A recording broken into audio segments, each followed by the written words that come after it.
up by other kids, having things stolen from them. This is truly an emerging adolescent health issue, and it deserves as much focus as sexual victimization.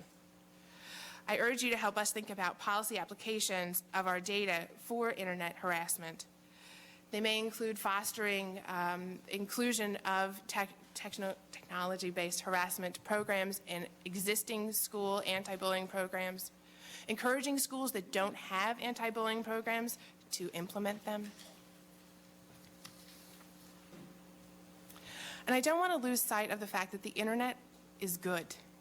The internet has brought us together in many ways. It's made us easier to connect with people we care about, to get information that is important to us, to even express ourselves and who we are.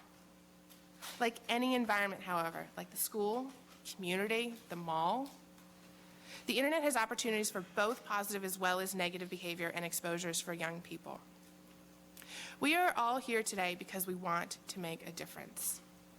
We know that the issues of internet health and kids are complicated, and they therefore require a complicated response from us.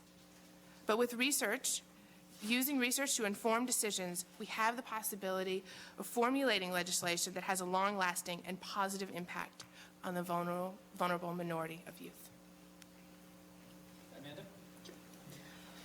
Amanda? As some of you know, my colleague Mary Madden and I released a report just last month titled Teens, Privacy, and Online Social Networks, which had a number of new findings that I think are quite relevant to this briefing, which I'll go over. But firstly, I want to start with a little bit of context. We need to remember that 93% of American teens between the ages of 12 and 17 use the internet. So it is nearly ubiquitous. However, when we start talking about online profiles, it's a lot less. 55% of online teens have an online profile of some kind. That could be at an instant messaging site.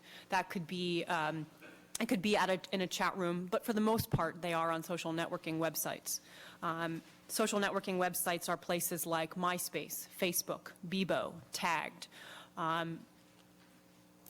I'm not going to define them right now, but in questions, if we'd like to define what a social networking website is, the panelists can go at it on that topic. But I also want to highlight that 45% of teens do not have a profile on social networking sites. So while I think there's this impression that social networking really is a ubiquitous experience for teens, it's not. Among older teens, it is a greater part, a greater part of their online experience. But for younger teens in particular, it is not as large a part of their online experience as I think we might think. There's been a lot of concern that teens are giving out too much information online, as we've been talking about here today. Now, we've heard that perhaps this isn't what necessarily results in victimization, but it may have impacts on their future job prospects, on their future ability to get into college, on their global reputation, among other things. And what we found is that teens are cognizant of the fact that they do need to limit the amount of information that they need to give out online. And they're taking different steps to do so.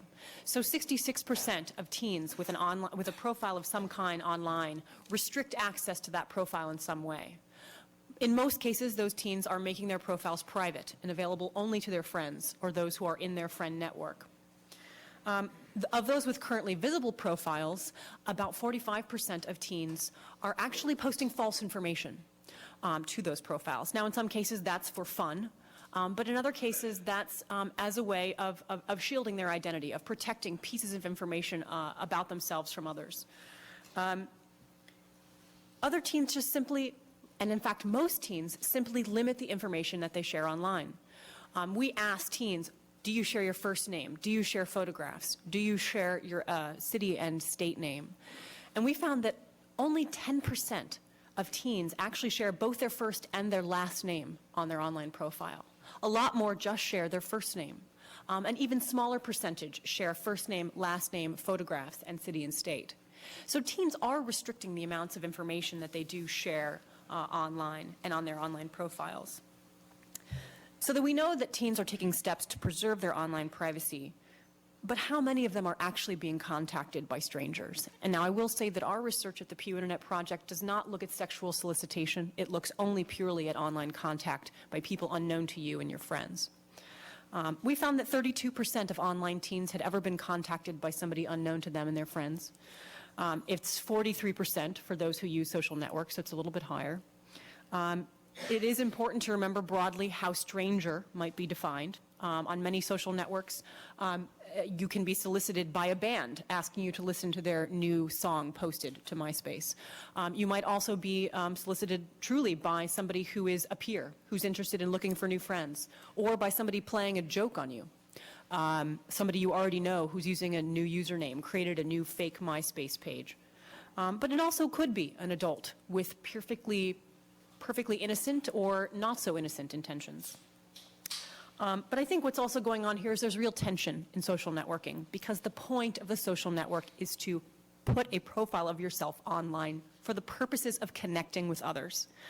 In many cases, that's a network of people you already know, but you still want to be findable by the people on the peripheries of your offline network. So the kid at school who's in your chemistry class, the person on your sports team or who you know from church, you want them to be able to find you online.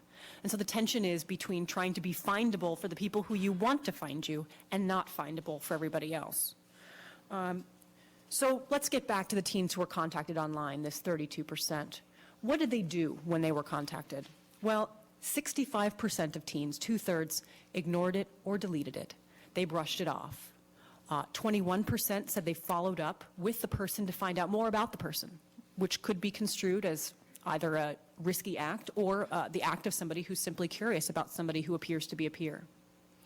8% followed up and asked to be left alone, and 3% actually informed an adult.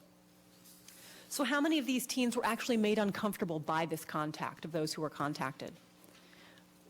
Less than a quarter of teens who were contacted said that the contact made them feel scared or uncomfortable. To put that number in its full context, that's 7% of all online teens have had some kind of stranger contact that made them feel uncomfortable or scared. It's not that large of a number, and I think not the number that we might have had in our minds from the media coverage of this topic. So to wrap up, where do parents fit into this picture? Parents are a part of a teen's internet use, or, well, teens might prefer that they were not, but parents are involved. They're in the home. They bring the computer into the home. They provide the internet access. Parents are taking steps to actually keep their child safe, to protect them in a variety of ways. It's not all parents, but it is, in some cases, the majority of parents. So 53% of online households have filtering software installed on the computer at home. 45% of online households have monitoring software of some kind on the computer that the children use.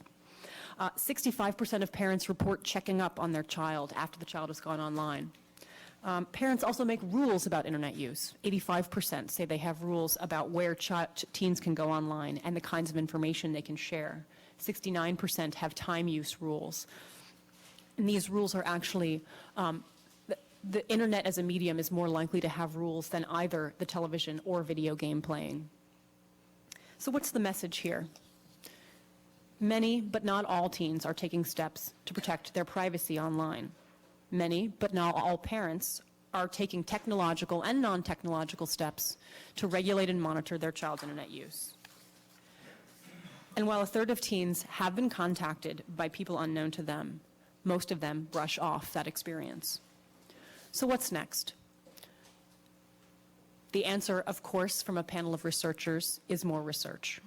In particular, research like that conducted by Dr. Ibarra and Dr. Finkelhor, as well as by Dana Boyd.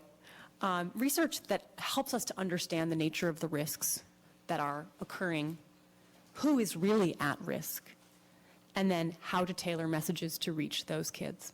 Thanks. Thank you, Dana. Hi. I was asked to do qualitative cleanup because the way that I collect data is quite different. I spend my days and nights hanging out in the places where teens hang out, in parents' homes, in schools, in, different kinds of parks, at parties, you name it. I kind of visit there and talk to teens of all different sorts from all different parts of the country. And, what's interesting is to realize that by and large, what you see is not that different